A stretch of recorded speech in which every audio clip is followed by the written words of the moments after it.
Thomas and Friends. The adventure begins. A long time ago, on the island of Sodor, there was a little railway known as the Northwestern. Sir Topham Hatt was in charge. Many engines worked on the railway.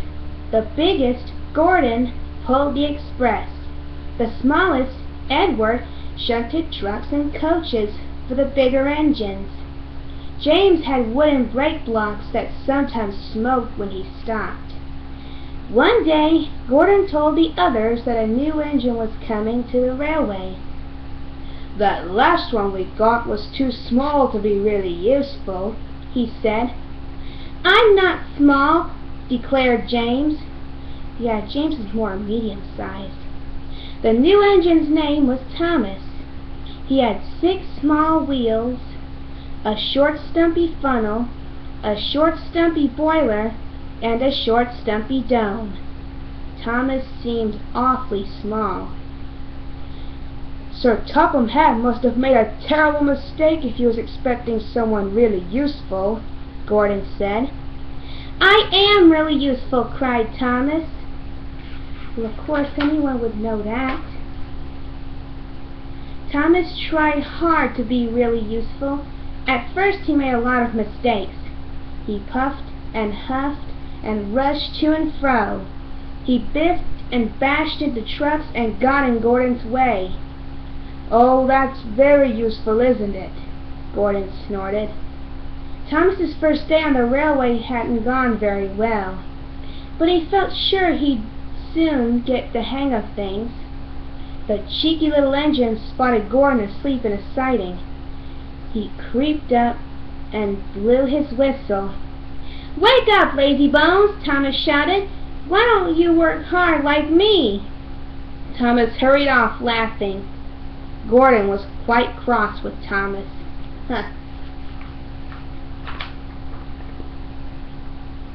One rainy night in the sheds, Thomas met Henry, who looked worried.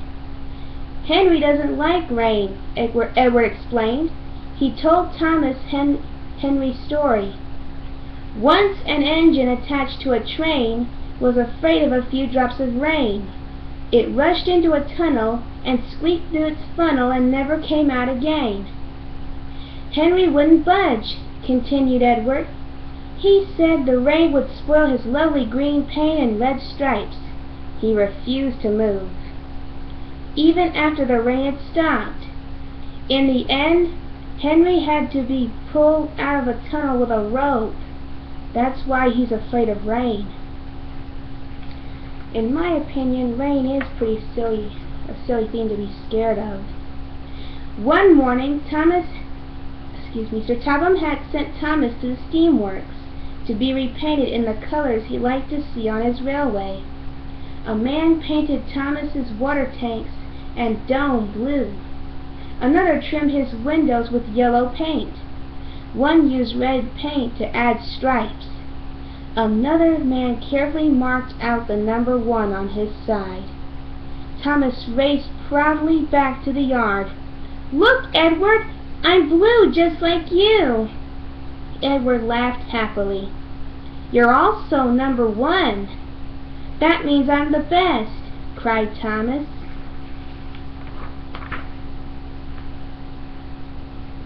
The next morning, Thomas had to fetch Gordon's express coaches, but he arrived late. "Hurry up, you!" Gordon scowled impatiently.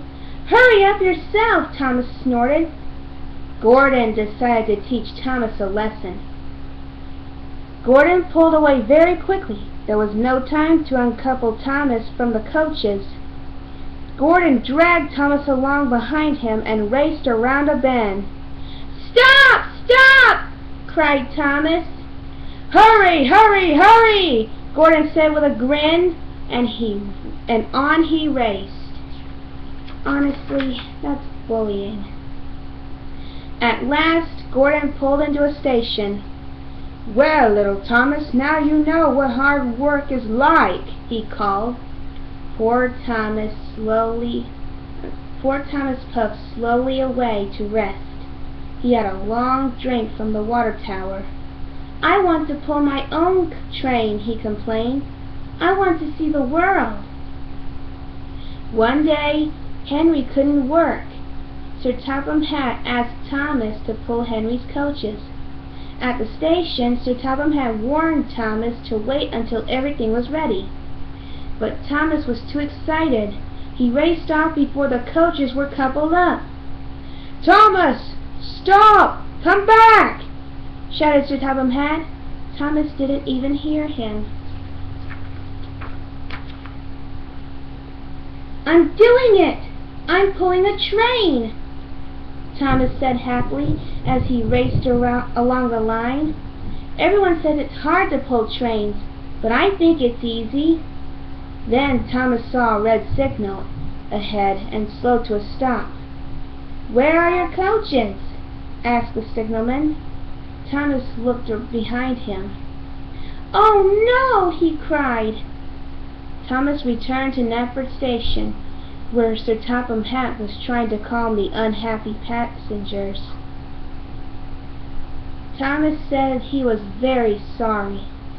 "You still have a lot to learn, little Thomas," said Sir Topham Hatt sternly. The passengers climbed aboard. This time Thomas waited for the guard to wave his flag before jumping off. Well, we all get the rookie jitters, I think.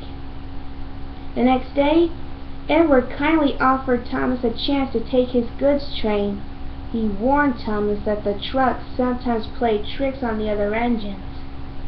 "Don't be silly," Thomas said, laughing. "Be careful," Edward said seriously. Things were going fine until Thomas reached a steep hill. On the way down, the truck sped up. Thomas was going so fast he nearly went off the track. At Marin Station, he stopped inches from the buffers.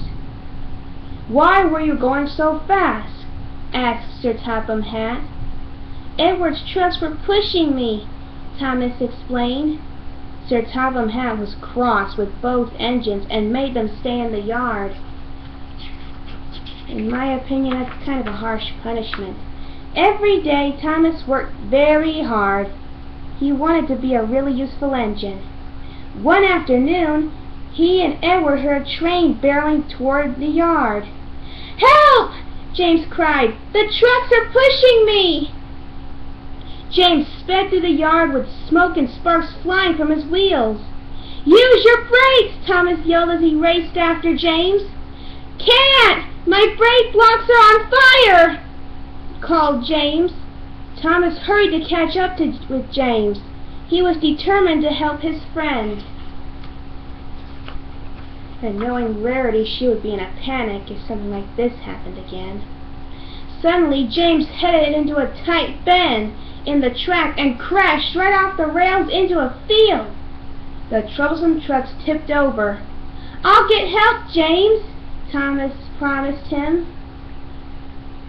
Thomas raced back to Knapford Yard, right past Sir Topham Hatt, straight to the breakdown train. "James has derailed and so have his trucks," he called to Judy and Jerome. "Crew up!" shouted Jerome. "Let's go, Judy!" I hope we'll see more of them later. In no time, Judy and Jerome were ready to lift James back onto the track. The broken trucks were sad and sorry now. "I hope this will teach you a lesson," scolded Thomas. Sir Topham Hatt was pleased with Thomas. He asked him to take James to the steamworks for repair. The next day, James came back to the yard with new brakes and a splendid new coat of shiny red paint. And that's the only way Rarity loves him. That night, Sir Topham Hatt paid a visit to the sheds. A surprise visit. "Congratulations, Thomas," he said. "Due to your unselfish bravery, you have shown yourself worthy of having your own branch line." Thomas was proud and happy. Now he even had his very own coaches, Annie and Clarabelle, who were James's coaches before Thomas got them. Thomas the Tank Engine had become a really useful engine at last. The end. Well, I really think this was a great story, and a great way to celebrate the 70th anniversary. Well, and I really like how Edward played a big part in it too. It showed how he was Thomas's first best friend before Percy came along. And I really do hope they make a follow-up, and this time I bet it will be about Percy and his first days on Sodor. I'm curious though, what color was Percy before he arrived on Sodor? The season didn't really give much detail about that. Well, I guess we'll find out if they ever do make a follow-up.